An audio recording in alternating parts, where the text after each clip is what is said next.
The long wait is over.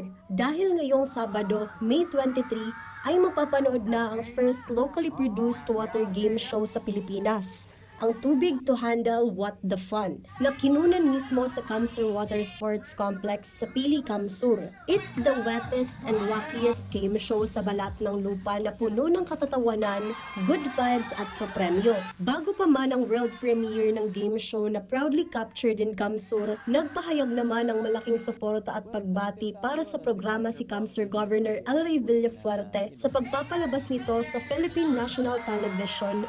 Malaking bagay umano ito para sa turismo ng probinsya.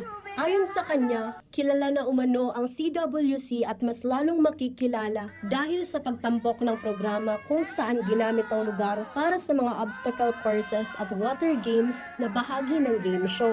Malaking bagay yan. Part natin ng vision natin yan, ma-promote yung lugar, yung turismo, yung branding ng Kamsur, ng CWC, ginawa natin through a game show, no? So pag nakita ng tao yan, mapapag-usapan sa yan, and eventually gusto nilang bumisita doon dahil masaya. And then later gagawa rin tayo ng tubig to handle na yung mga obstacles na pwedeng gawin ng mga turista. So I think magiging successful yan.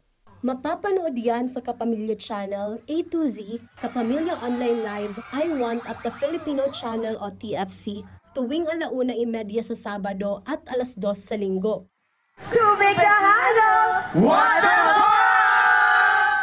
Jem Garcia, CSN.